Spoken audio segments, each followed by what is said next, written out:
Welcome to What is Going for new thought from the edge of Each week on OMTimes flagship radio show, veteran broadcaster, author, and media consultant Sandy Sedgbeer conducts thought-provoking interviews with inspirational authors, artists, musicians, scientists, speakers, and filmmakers who are working at the point where spirituality and science meet consciousness at the very edge of Here is your host, Sandy Sedgbeer. Hello. There's no denying that we're living in an era of unprecedented change with a number of major crises converging, from climate change to economic and political instability to the erosion of entire communities and displacement of over 6 million people due to violence and religious wars. The world today's children are being raised in bears little resemblance to the world that we and our parents grew up in, and it seems that every day the media regales us with more shocking evidence of this. Is it any wonder that many are feeling as if they no longer have any control over their future? But is that true? What if the turmoil and upheaval that many are perceiving as global annihilation is instead evidence of a global awakening? How might this perspective change the way that you move through this transition?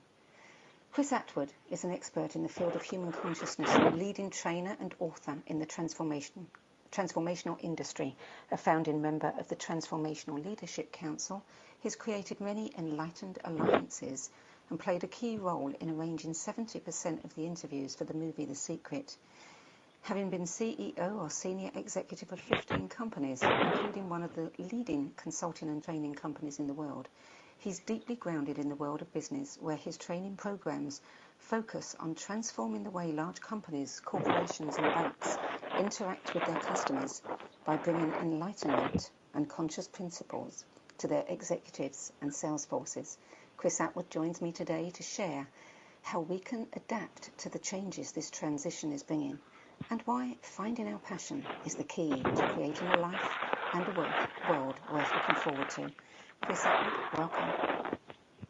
Thank you so much, Sandy. It's great to be here. Chris, your commitment to the experience and the expression of the unlimited potential of the heart and mind is a common thread across all of your transformational courses, programs, and workshops. Where did this desire and commitment arise in you, and when?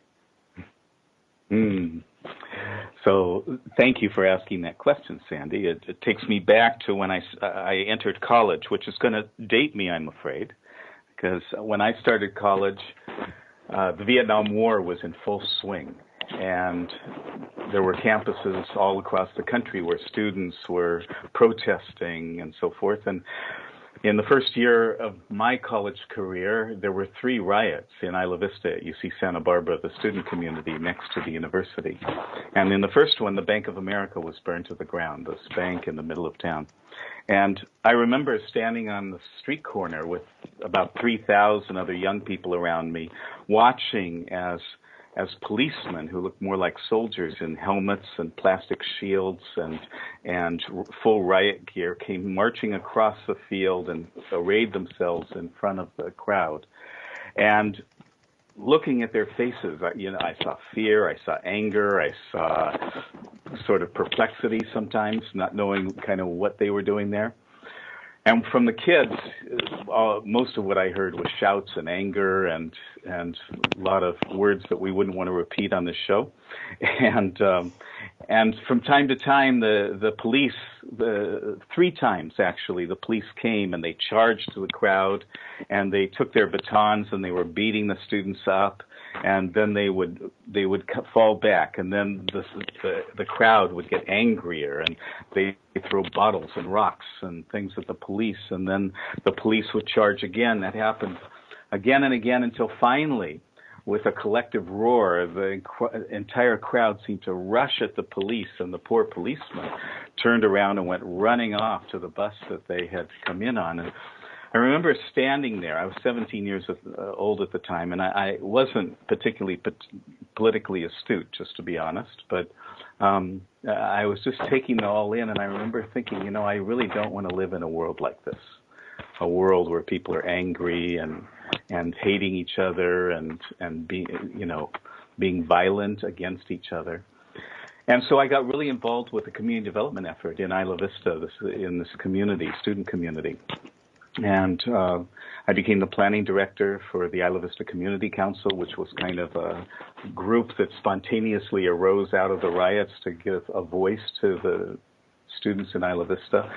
And we had a budget from the university and from the state and did a lot of great things. And one of the things during that time that I did is to start a food co-op, the Isla Vista Food Co-op. And I remember when I started that, I had this really great vision that if we could just change the institutions in the world, the way they function and how people interacted within those institutions, and created new structures that could be a model for other institutions, then we could have an impact on the whole society. And so it was with that thought that we launched the co-op, and a good proportion of the community joined it, and everyone came and spent an hour a month volunteering in the co-op and doing some sort of work so that they could see what it took to get the food onto their table. And it was going really well until about 3 months in, and I was doing the books one evening, and I discovered that our volunteer cashiers were stealing money from the cash register. And my young, idealistic, visionary mind kind of went, collapsed on itself. And I had learned to meditate a few years before. I had learned transcendental meditation, and I meditated regularly, primarily so that I would have more energy, so that I could deal with the stress of doing so much to save the world, and that I could be more effective in what I was doing. And I found meditation to be very valuable, but it was at that moment that I realized that nothing's going to change on the outside until the inside changes in people.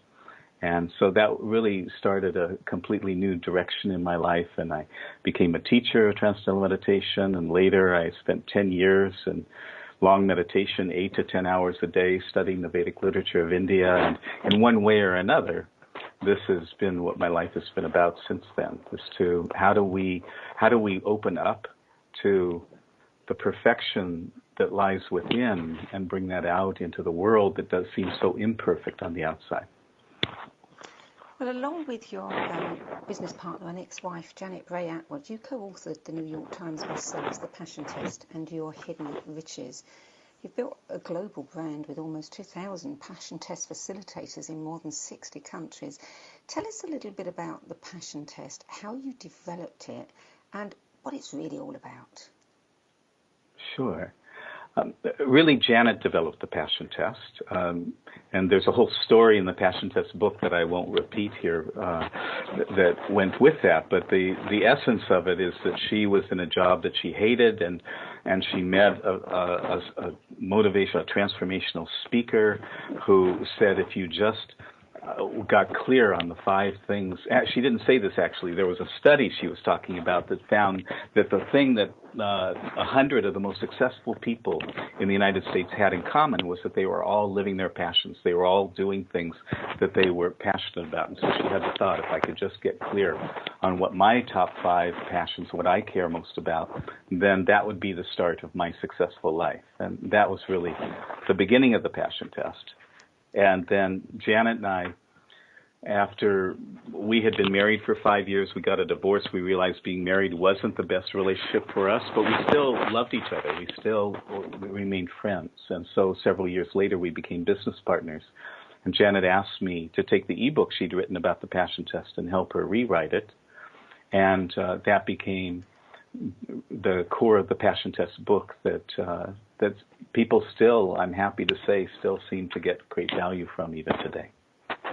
I want to come back to the passion test later, because I think that there's so much, that we have to say about Dharma and passion and how that, informs the way that we move through the world, and especially through a world that's in such great transition.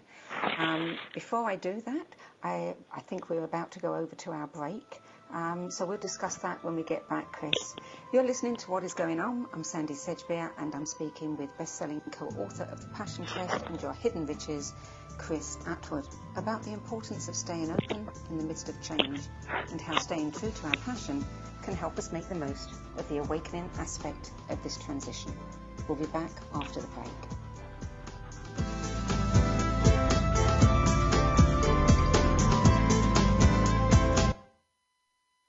future of Internet radio is here.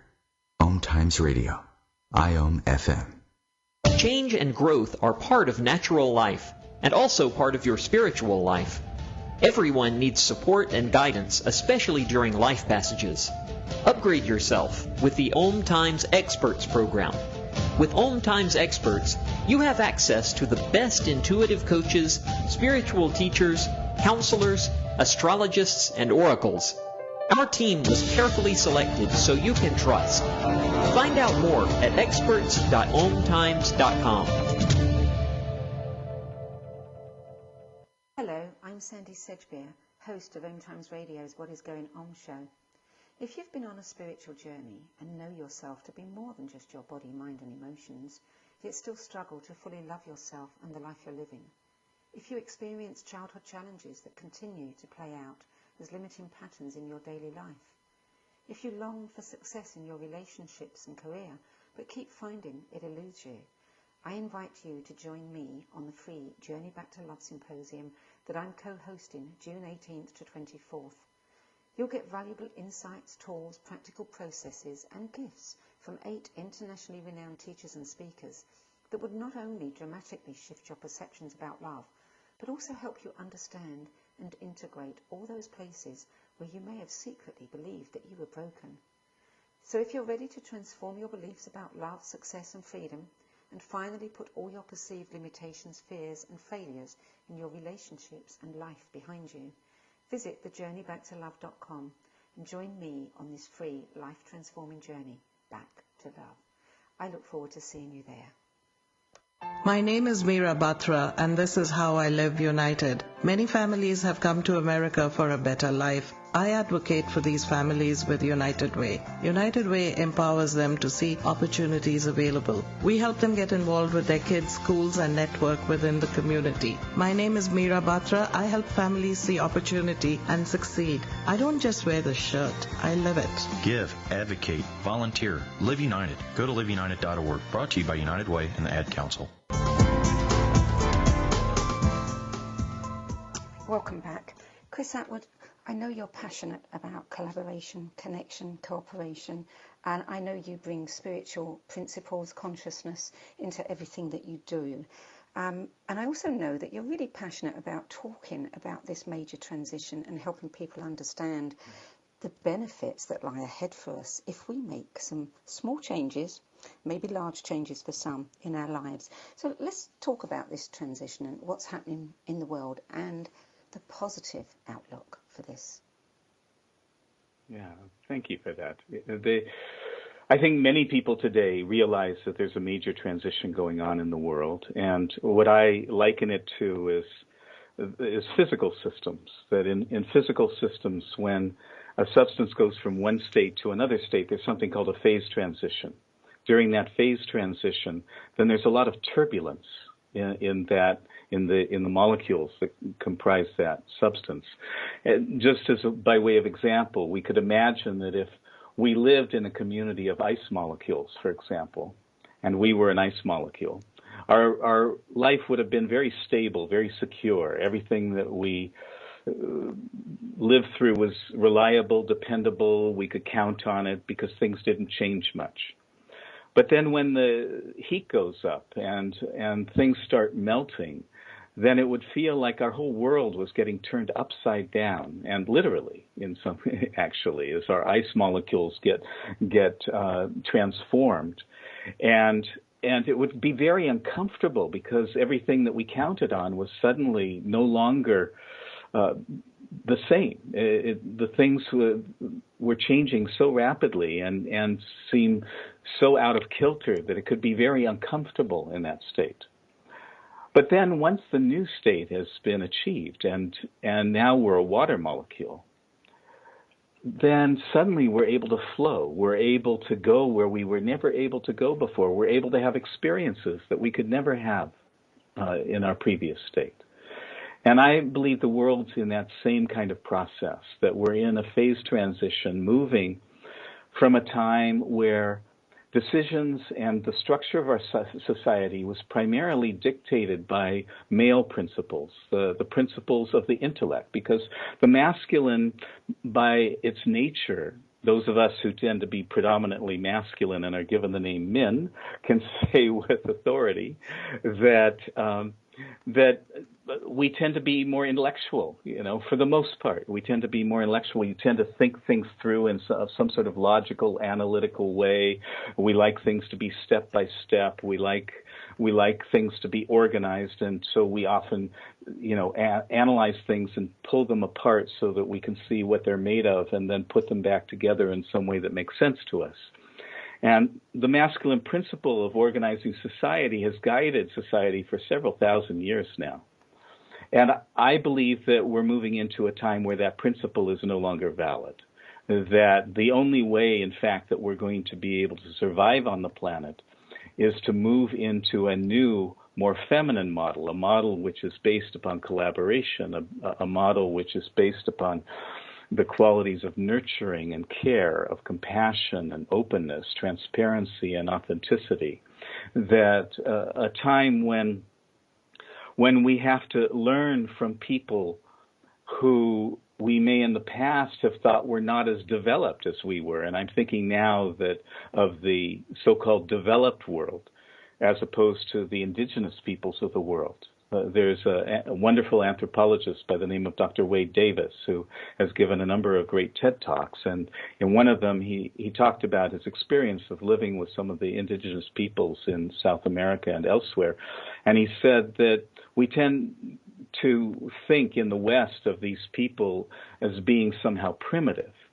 But when you spend time among them, what you realize is that they're not primitive at all.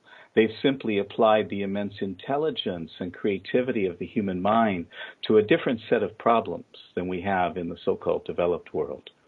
And so this, if I can just say one last thing about this, Sandy, this logical analytical approach has led us to great technology, great breakthroughs, greater ease in life, comfort in life than we've ever enjoyed before. But it's had a whole lot of side effects, a whole lot of unanticipated effects. And that's why we need to come to this place where we are opening up to a different way of functioning. And I believe that's one of the reasons why women, who are generally predominantly feminine in their approach to life, really have a very important leadership role to play in this new world that we're entering into. Of course, what you're talking about is absolutely true, and many people would look at this as, the feminine rising, the goddess energy coming back on the planet, if we look at it from those points of view. But this is something that I think indigenous peoples have pretty much always, they've lived in, you think about the Native American cultures, they lived in balance, and they lived in balance with nature. And we understood, the best things about roles and the differences and what, females are capable of doing, best at doing, and vice versa. And there wasn't much of a problem. And then we learned to push aside all of that and discount all that wisdom. What do you think we could do to begin to develop more respect for the different values and sensitivities and utilize the best values and practices of all of the different cultures for the benefit of the whole? Because we're not doing it. Yeah, of course not. And I think fundamentally it comes to the recognition, which more and more people these days are having, the recognition that our world and the life that we are a part of is an interconnected whole.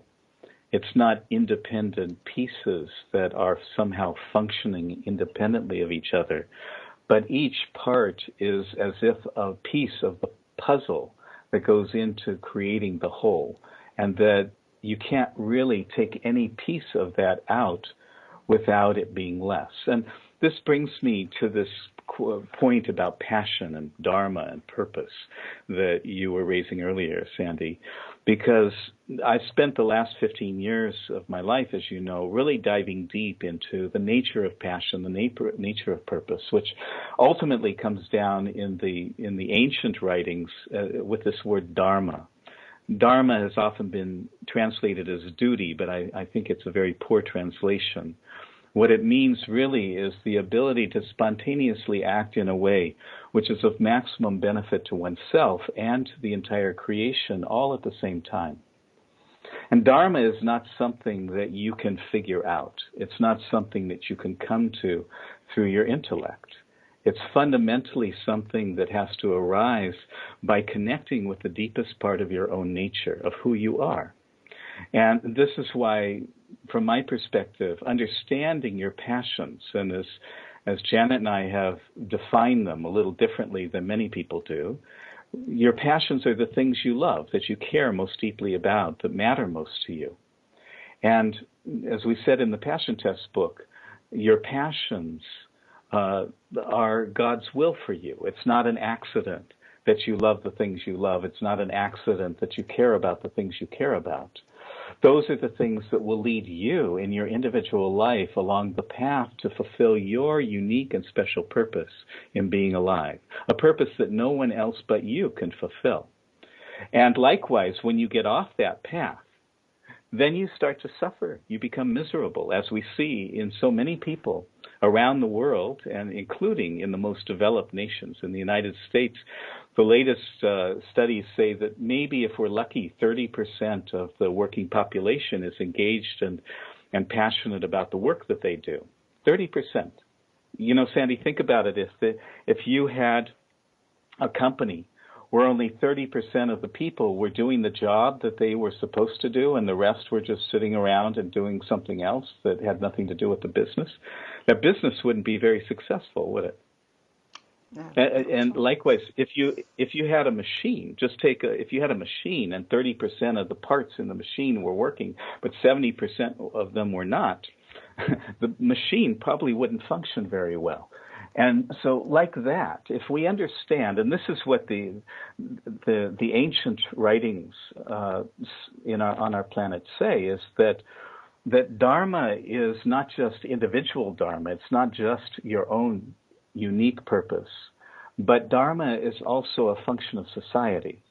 And that when Dharma is alive in the world, when Dharma is alive in our social systems, then society works. It works well. People are living their passions. Their lives are filled with joy. They're contributing and serving others in meaningful ways. But in our world, where only 30% may be doing that, 70% are not, if we're lucky, then is it any surprise that we live in a world that seems to be in such disastrous shape? 70% of the people on the planet or more are not doing the jobs they were born to do from that perspective. And so to come to this point of, it comes to this point of what can we do? What we can do is we can really focus on who am I? What are my passions? What am I excited about? What lights me up? And then how can I combine that with the gifts, the talents that I was given when I was born, the things that I'm good at that other people seem to have a hard time with? And then use those things, my passions and my talents, to serve in some useful and meaningful way. And the more that we do that individually and collectively, then the more we'll find that our society begins to function in the way that it was meant to function. You know, there's an interesting paradox there, because you're absolutely right. We do need to focus on me, because when we are taking care of us, we have more to give, to everybody else. But somewhere along the line, we turned that into selfishness, and it became more about, making me bigger, better, richer, more, influential, etc. I mean, where do you think we lost our Dharma? How did this fall from grace come about? Well, and I don't want to blame the men for it, but so that's why I'll say it's the masculine principle of organization that has led to that, because the intellect, which is the masculine primary way that the masculine understands the nature of life, is through the intellect. The intellect's role is to take things apart, to pull things apart. So it's natural that I would, from that masculine perspective, think that I have to make myself bigger, better, stronger, wealthier, more powerful than everybody else, and then that will constitute success. That's a very masculine view of life. You're listening to What Is Going On. I'm Sandy Sedgbeer, and I'm speaking with expert in the field of human consciousness and a leading trainer and best-selling author in the transformational industry, Chris Attwood. We'll be back after the break.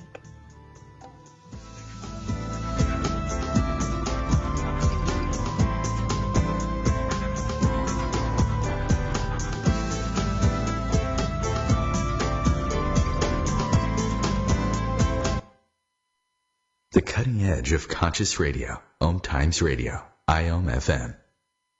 Being a radio host on IOM FM allows you to build your show on a rich platform with the power of the internet to fulfill your outreach goals and connect with a very specialized and global online audience, unlimited by time and distance. OMTimes Radio will provide you with web relevance, a recognizable conscious brand, and with the standard of excellence that has accompanied every single OMTimes endeavor. Host your show with OMTimes Radio Network.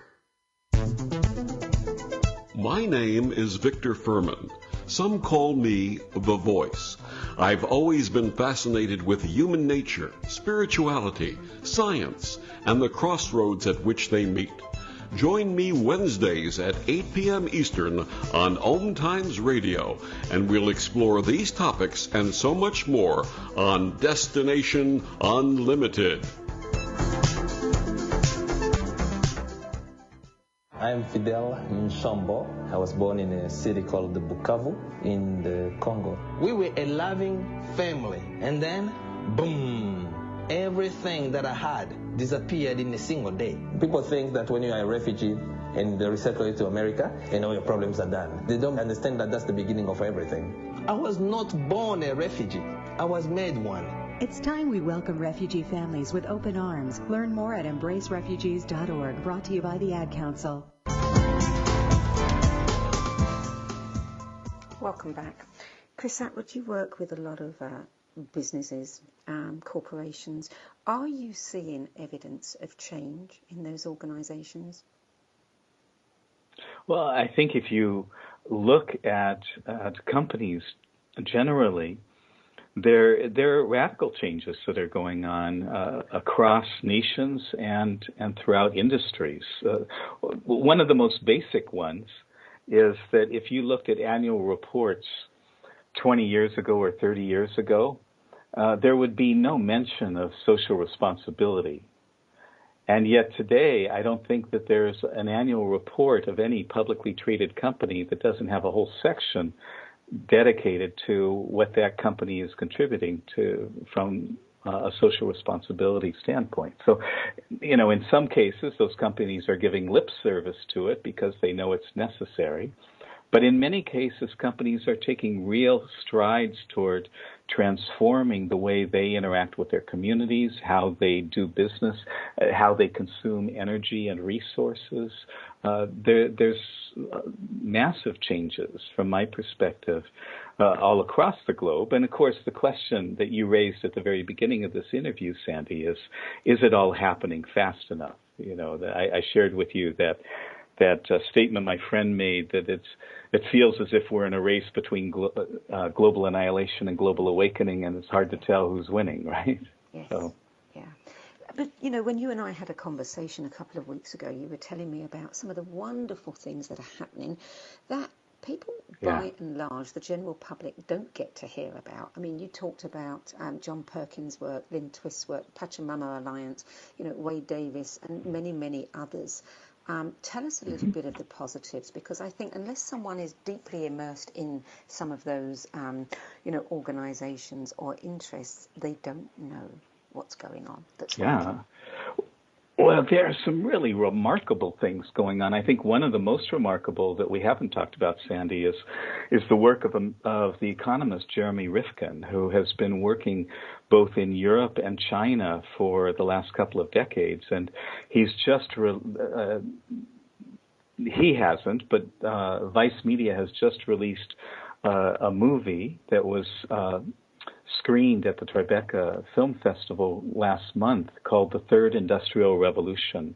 And it gives a completely new possibility of a new society that is based upon interconnection, the recognition that the world is interconnected. And what's so amazing and fascinating about this is that the European Union has already adopted many of these principles, made it part of their long-term planning. There are areas of Europe that have already invested hundreds of millions of dollars in creating the infrastructure for what Jeremy has laid out in Rotterdam area and in France and in Luxembourg, these areas, they've done that. And also, interestingly enough, China's premier, Xi Jinping, has read Jeremy Rifkin's book, The Third Industrial Revolution, and he has made it a fundamental part of the latest 5-year plan that was released for China. And China is investing something like $360 billion between now and 2020 on renewable energy and introducing this new infrastructure that's required to support this third industrial revolution that Jeremy talks about. So I would encourage anyone who's interested in this to get a copy of Jeremy's book, and when the movie comes out, be sure and see it. It really is a radical new way of looking at society. But there are a lot of individual projects. I don't know, I may have mentioned to you, Sandy, there's a young man, 22-year-old man by the name of Boyan Slut in the Netherlands who started a foundation to eliminate plastics from the ocean. You know, plastics have become an increasing problem in the world's oceans because they don't biodegrade. And he's raised $30 million, and with that hired a team of scientists who have shown that at the rate that we're going, plastics will half fill the ocean within the next 30 or 40 years. And at the same time, they've developed technology to be able to, working with the natural movements of the ocean, to collect the plastics. And they project that they can eliminate 50% of the plastics in the ocean in the next 5 years, and all of them within the next 15 years. So that changes the whole focus now. Then it's a matter of not getting more plastics into the ocean. So that's one project. There's another one called Just Dig It, which I think is very interesting, that a group of scientists and experts have gotten together and are creating what they call hydrologic zones, regenerating deserts around the world, reestablishing rain patterns, and they believe that they have the science that supports their ability, the ability of our society to reverse climate change by regenerating areas that have been become desert. And these are just, a few examples of, someone told me recently that it seems that there are maybe over 2 million organizations in the world, not people, but organizations that are working in one way or another on the various issues that are facing our planet right now. And to me, that's astounding. It's astounding, it's amazing, it's wonderful, it's incredible, and it's very hopeful. You know, I interviewed somebody who's prominent in the Pioneer movement a few months back, and doing the research for that, I was astonished at how many companies are following, the Pioneer movement and actually changing the way that they do things. And it's inspiring them to look at nature and do the things the way nature does, so that it's far more safe and conscious for the planet, for ourselves. The thing that concerns me is these things are happening. These people are following their passion and creating enormous transformations. And sometimes it starts with just one person. How can other people, really get inspired by this, and how can they come together? Because so many people have such great ideas but don't know what to do with them. So let me first say that I'm going to repeat something I said earlier in the interview, and that is that for each of us, it's not an accident that you love the things you love. It's not an accident that you care about the things you care about, nor is it an accident that you have certain talents and gifts that allow you to excel in areas that others do not. And I said that each of us has a unique purpose to serve, but I also know that we all share one common purpose, and that purpose is to serve each other. We're born for the purpose of being able to serve each other. And this transformation that's happening right now, that we're in the midst of, is a transformation that is grounded on a recognition that every single person and every aspect of nature, every aspect of life and this creation that we are able to observe, every part of it is interconnected. And so it's not possible to, quote unquote, be by yourself. If you have a passion, if anyone has a passion, has something that they're excited about, an idea that they think is valuable, then the place I've found is most useful to start is to find who are the leaders in that area, who are the people who are already working in that area, who are considered the best, the top, the ones who are breaking new ground. And then find ways that you can support them in some way or other, create a relationship with them. And it may sound counterproductive that I have this great idea that is going to really transform the world, and the first thing I should go do is go out and volunteer and learn from others who are doing other things with other ideas. But what I've seen, Sandy, over many, many years of building alliances and relationships is the way that you create connection, the way you create relationship, and the way you turn ideas into reality is through a simple word called a team. And my children will tell you that what team stands for is that together everyone achieves miracles. So the way to bring your idea into being is to find someone who's working in the area that you can learn from, to see if your idea is really as good as it seems, and also by helping and contributing to their idea, to what they're excited about, what they're passionate about, and what they're doing, then you begin to build a relationship of trust. And when you have a relationship of trust, then things become possible that would otherwise be impossible. And so my answer to your question would be to find your own enlightened alliance. And the way I define your ideal partner or is that person or organization who has a critical need that you are uniquely qualified to fulfill. And in fulfilling their critical need, you fulfill your own critical need at the same time. Now, I know that you are currently focused on creating physical places designed to catalyze positive social transformation and to accelerate the pace of global awakening. Tell us about what you're doing. So I am creating Bayuls. Bayul is a Tibetan Buddhist term, and Bayul means a place or places where the truth of life is maintained. The Dalai Lama has described Bayuls as places not to escape the world, but to enter it more deeply. And he said that the nature of such places reveals the hidden regions of the mind and spirit. And so my intent and my focus these days is to see what can I do to bring together some of the most influential and most active people in this area of global and social transformation, support them in what they're doing and the work they're doing, taking my own advice, Sandy. And then secondly, to create physical places that bring together both ancient knowledge, ancient wisdom, and modern emergent wisdom of building and living in accord with nature, to create models that reflect what our society and our civilization is moving into.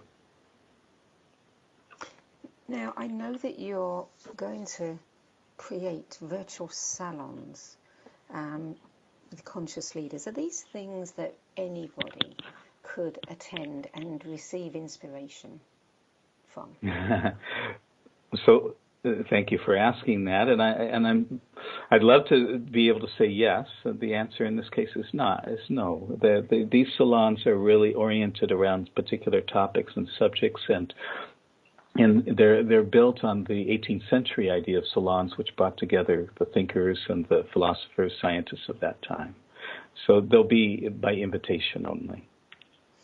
You know, a few years ago, oh, okay, we have to go to break. You're listening to What Is Going On.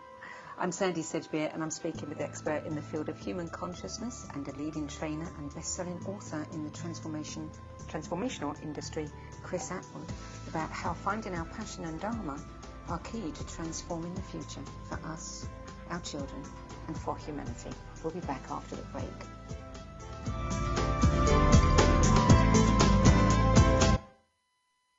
Bringing a more conscious lifestyle to your world. OMTimes Radio. IOM FM. Spiritual, metaphysical, green living, psychic, alternative healing, life coaching. Do any of these or similar terms apply to your business or cause? If so, you are in a niche market with a very specific audience. Conscious Gate PR is the world's leading conscious public relations agency. With a global reach of over 4 million and growing, we offer comprehensive media campaigns to our targeted market. Learn more at consciousgatepr.com. Conscious marketing for conscious minds. Hi everyone, this is Shay Parker, the host of Best of the Best, which airs live right here on IOM Radio every Tuesday night at 8 p.m. Eastern and 5 p.m. Pacific. I'm super excited to bring you expert guest hosts, spiritual discussions, free psychic readings, and so much more. I can promise that you will not want to miss this one-of-a-kind, fun, yet touching, down-to-earth show. Join us every Tuesday night at 8 p.m. Eastern, 9 p.m. Pacific on OTR-FM. This is Shay Parker, and I can't wait to see you there. If you own a gun, you have a full-time responsibility. When you aren't using it, be sure it can't get into the hands of curious children, troubled teenagers, a thief, or anyone else who might misuse it. Your family, friends, and neighbors are all counting on you. Remember, always, lock it up. For more information on firearms storage safety, visit ncpc.org. This message brought to you by the National Crime Prevention Council, the Bureau of Justice Assistance, and the Ad Council. Welcome back, Chris Attwood. I was so engaged in what you were saying before that I completely lost track of time. What I wanted to talk about was the whole idea of the World Cafes, because I attended one some years ago in San Francisco, and I think it was put on by Noetic Sciences. And the premise of those was that there are people all over the world who have wonderful ideas, don't know what to do with them, are looking for their tribe, people they can discuss them with, and great conversations taking place in cafes that actually never get to go anywhere.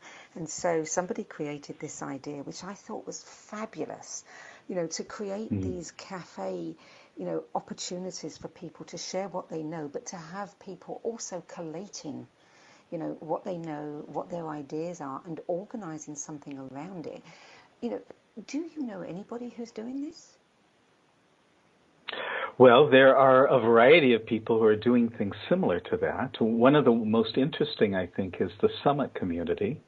I can't remember if we talked about it or not, but Summit was started 7 or 8 years ago by 4 young men, and they were great connectors. They put on a conference. That's how they started, and they had some great speakers. Bill Clinton spoke. Richard Branson spoke at their first conference. And but they made the expansion of the community by invitation only. And over the years, they continued to have conferences. They invited people who had ideas, and continue to do, by the way. They continue to invite people who have ideas, people who have money, people who have no money, people of all backgrounds and directions. The only requirement is that you had to be invited by a current member, an existing member. And so it's grown into some thousands of members by now. And a couple of years ago, I believe, that one of the members approached the founders and said that there was a mountain called Powder Mountain in Utah that was up for sale because the operators hadn't been able to make it work financially. And the Summit community got together. I think they had 40 people or They raised $40 million from 20 different benefactors, 20 different investors, and purchased the mountain, and now in the process of building an entire community just for the purpose that you were describing, Sandy, really to engage people in conversations and discussions about ideas that will change the world.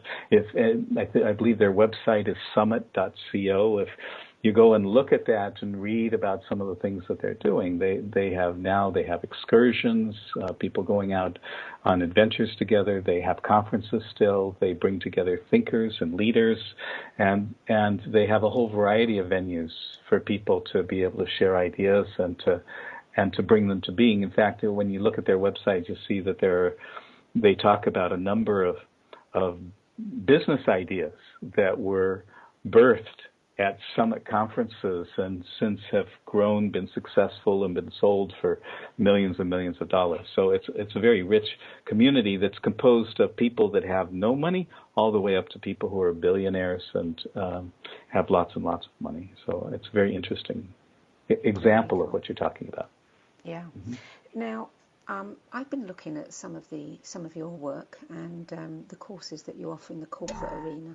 And one of the things that you give advice on is how to stay open in the midst of change. And you say that the ability to effectively respond to change is one of the core competencies required of any successful business. And organisations that do not respond effectively to changes in the economy, their market or internal changes will not survive. The same must be true of individuals. And organisations are those dedicated, yes, to businesses. So what tips could you offer us from what you take into that corporate arena? What could you offer us as individuals that could help us really stay open to change and focus on all of the necessary positives of this transition? Yeah. Well, it's interesting, Sandy, because although I did create a program for businesses and corporations, it's never been my great passion. So I don't work so much specifically with businesses and corporations anymore, although, as you mentioned, I've started and run quite a few businesses over my life. But I think the principle that you described is a principle that applies to all of us. The one constant in our world and in our lives is that things are always changing. So our ability to stay open in the midst of changing circumstances and situations is really the key to our ability to adapt. And for me, there have been three fundamental things that have contributed to my own ability to do that, and these are the things that I would share with those who are listening. The first, and for me, the foundational aspect has been my meditation practice.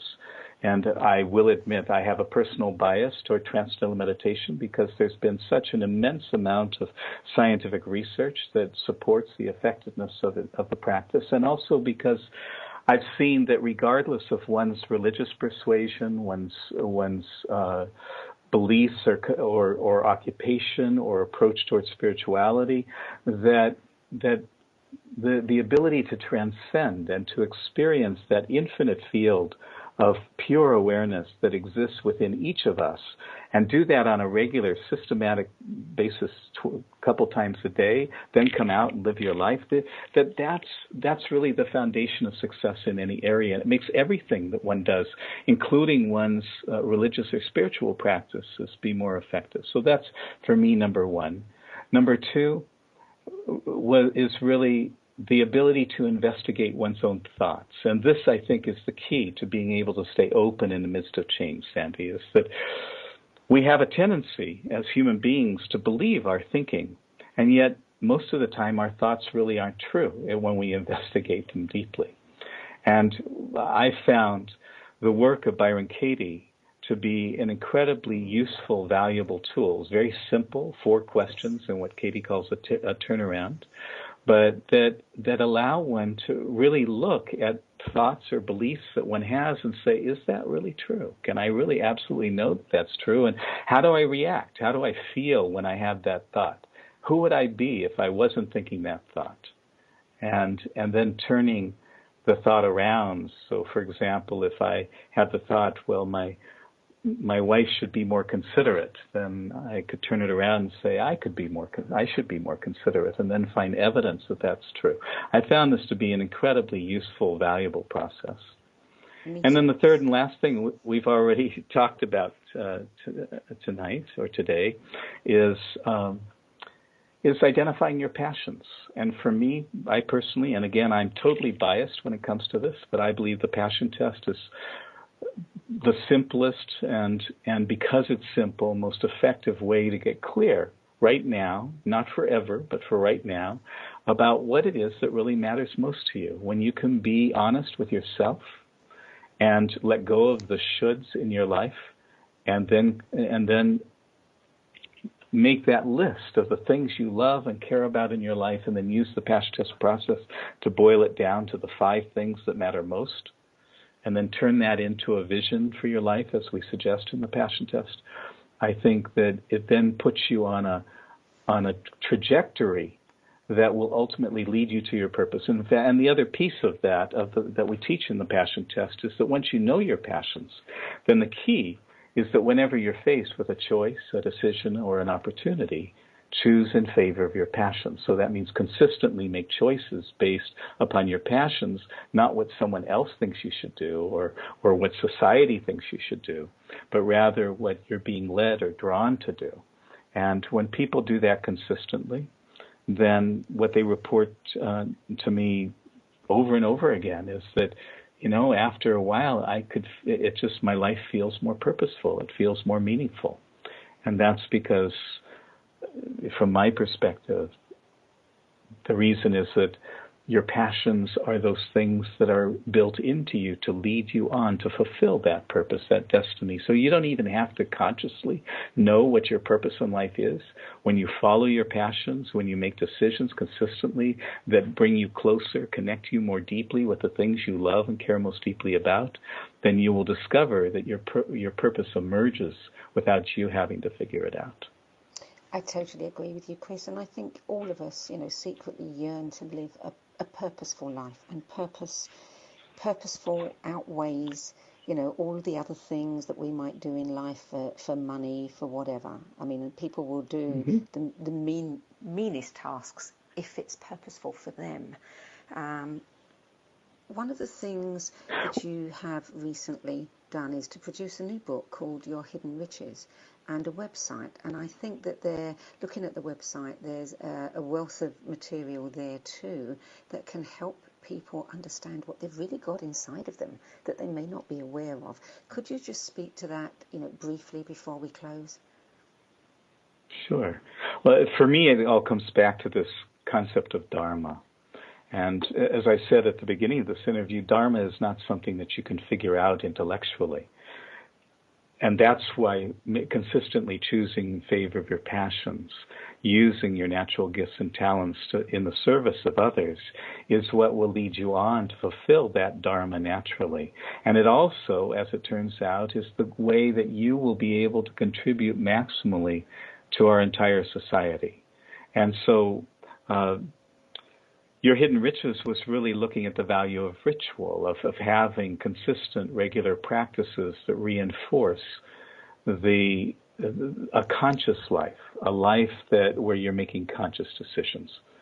And so I would say for everyone, the way that you can contribute most to our world is by clarifying your passions, falling in love with them, disbelieving your thoughts, and then grounding yourself in that field of calm and peace within, and then act from there.